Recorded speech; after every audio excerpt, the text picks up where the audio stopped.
Olá, seja muito bem-vindo. A gente começa agora mais uma edição do programa Trabalho em Revista. No último dia 22, foi a vez da cidade de Sapezal receber a sua sede própria da Justiça do Trabalho. A inauguração faz parte do calendário de implantação de novas varas no interior do estado. A inauguração do novo prédio da Vara do Trabalho em Sapezal foi comemorada pelas autoridades presentes na cerimônia como sinal de progresso da região e fortalecimento da justiça trabalhista. Tendo uma sede própria, isso fortalece muito a relação de uma região, porque ela se tornou uma vara, hoje atende toda a região, e isso para Sapezal e para a nossa região, que produz muito, contribui muito para o estado de Mato Grosso com postos de trabalho e tal. É importante ter aqui quem defende tanto os empreendedores, os produtores, como também defende o trabalhador. O valor da obra foi de R$ 560 mil, obtidos por meio de emenda parlamentar da bancada federal. Um prédio moderno, instalações modernas, com mobília também muito confortável, com equipamentos de tecnologia de informação, de informática também de última geração. Isso traz um conforto. Mostra que a Justiça do Trabalho do estado de Mato Grosso tem compromisso com a população, oferece um ambiente muito agradável, muito aconchegante para que o empreendedor, para que o trabalhador possam juntos resolver os seus conflitos de interesse resultante da força do trabalho, e também do capital. Estamos construindo mais de 20 obras e devemos entregar só de sedes próprias, de fóruns, 12 até dezembro, de forma que nós teremos muito a agradecer à classe política, a bancada federal do estado de Mato Grosso no Congresso Nacional, os senhores deputados federais e senadores que contribuíram com orçamentos destinados à Justiça do Trabalho para que isso ocorresse. Nós sabemos a dificuldade orçamentária do Brasil, é um complicador para os ilustradores, mas tivemos aí a sensibilidade dos senhores deputados federais e senadores, de forma que a Justiça do Trabalho hoje do estado de Mato Grosso está 100% equipada. E a Vara do Trabalho de Sorriso condenou o ex-sócio e também ex-namorado de uma empresária por litigância de má-fé. Ele tentou usar a justiça para se vingar de sua ex-companheira. Saiba mais na matéria. Maria Rita é jornalista, Tomil, dentista. Mesmo com profissões tão diferentes, eles resolveram se arriscar e montar um negócio juntos. Atualmente, eles dirigem uma empresa de turismo em Chapada dos Guimarães, interior de Mato Grosso. Para o casal, a sociedade tem rendido bons frutos. Ultimamente a gente tem ficado muito mais tempo junto, porque eu tinha uma outra profissão, tenho uma outra profissão, Isso melhorou a relação ou não? Eu acho que melhorou. A gente realmente se dá muito bem. Praticamente não briga, a gente conversa bastante. Então, tá perto é bom, é uma delícia. Mas nem sempre essa mistura de trabalho e relacionamento dá certo. Foi o que aconteceu com uma empresária do ramo de comunicação e eventos em Sorriso, também no interior do estado. O ex-namorado e ex-sócio ajuizou uma ação trabalhista contra ela por vingança pessoal. A Justiça do Trabalho condenou o autor da ação por litigância de má-fé, depois de comprovado que ele apenas ingressou com a ação após o término do namoro. Os dois sócios dentro da mesma empresa, com o rompimento do casal, então o ex-marido, ex-namorado, já que viviam maritalmente, resolveu se vingar e escolheu como forma de vingança entrar na Justiça do Trabalho. Para tentar evitar uma eventual ação, o magistrado alerta que é necessário que os sócios se resguardem de documentos. Foi o caso que aconteceu. Ela estava bem resguardada por meio de documentos, inclusive do próprio contrato social, onde o ex-namorado figurava como sócio proprietário, e também tinha testemunhas que demonstraram cabalmente que ele nunca foi empregado nessa empresa. Já a Maria Rita e Tomil usam outra ferramenta importante para tentar evitar imprevistos. Sempre conversando, sempre. E sempre a gente tem essa divergência, porque é bom ter divergência, principalmente no negócio, por exemplo, entendeu? Porque às vezes eu acho que eu estou sempre certo em segurança, por exemplo, e ela tem já uma outra visão desse aspecto. Mas normalmente a gente tem que ter a humildade de aceitar que o outro está certo. Porque se você não cede, você não consegue conviver. E na sessão Direto de Brasília de hoje, você confere uma reportagem especial sobre o uso do atestado médico. Por ser um documento oficial, as informações que constam nele devem ser verdadeiras, ou a questão pode parar na Justiça.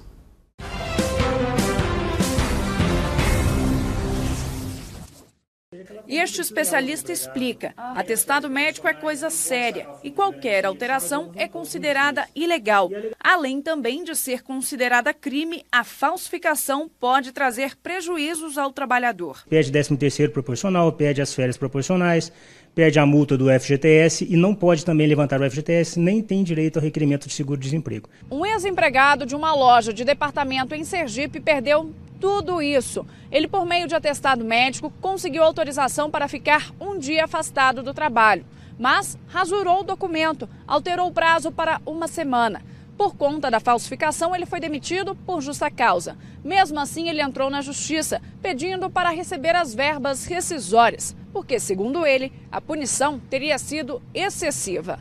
Nas duas primeiras instâncias, o homem conseguiu o que queria. No Tribunal Superior do Trabalho, os ministros tiveram outro entendimento. Para eles, a atitude do empregado não foi correta. E no próximo bloco, você assiste a entrevista com o juiz Lamartino de Oliveira, mestre em Direito do Trabalho. Ele fala sobre assédio moral e sexual no serviço público. Não deixe de conferir. A gente volta já.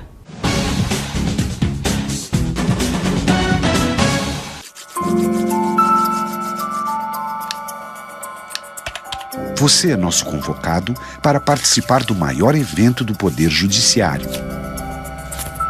Juízes, advogados, conciliadores e a sociedade vão se reunir para realizar o maior número possível de acordos e de apertos de mão. Participe, quem concilia sempre sai ganhando.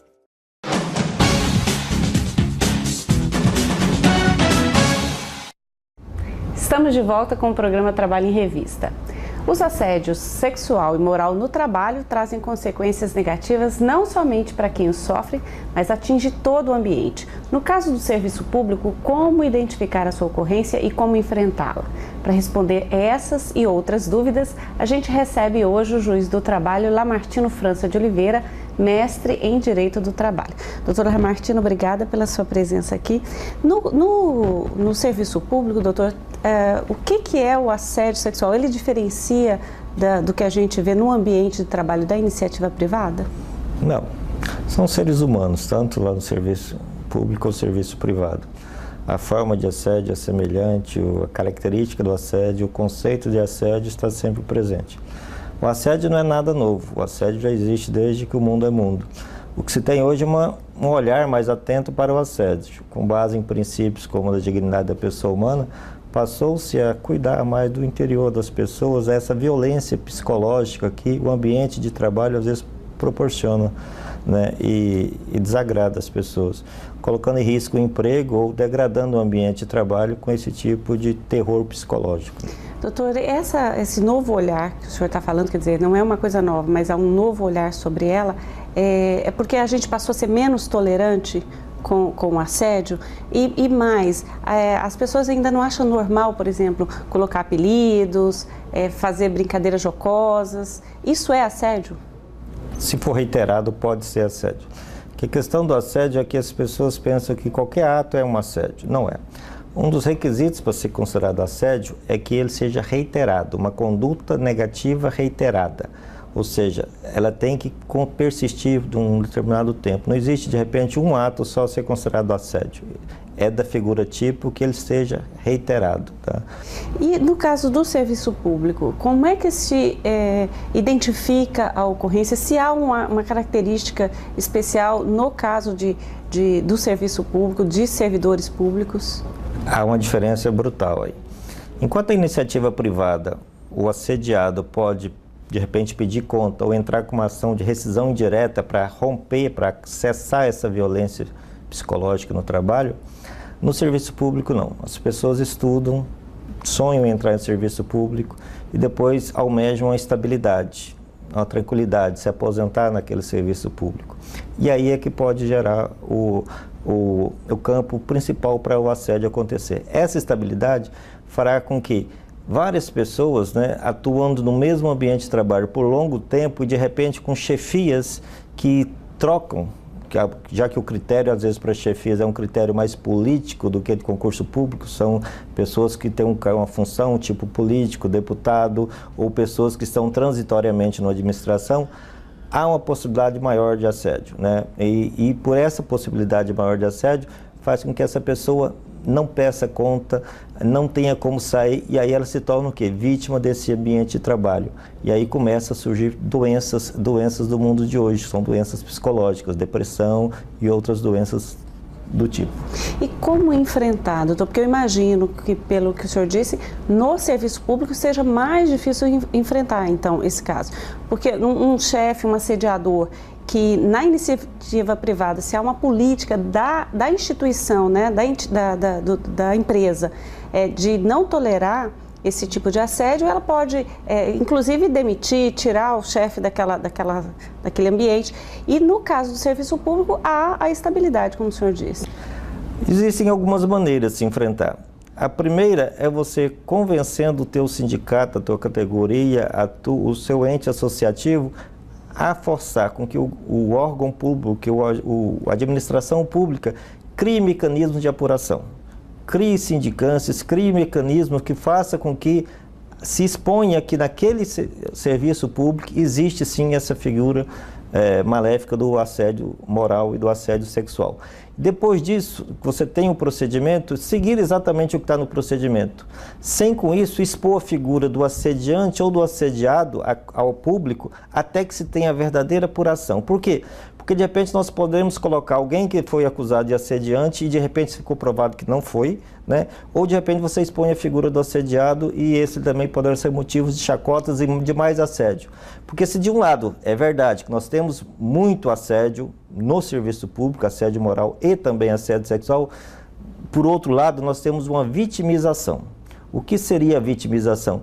Pessoas que acham que estão sendo perseguidas, que elas são a bola da vez para tudo de ruim que acontece com ela, quer culpar o serviço público. Então nós temos que ter pessoas que, quando vão apurar isso, de várias áreas, da medicina, psicologia, dos recursos humanos, uma multidisciplinariedade para verificar realmente, sabemos fazer um divisor de águas entre o que é assédio e o que é uma vitimização.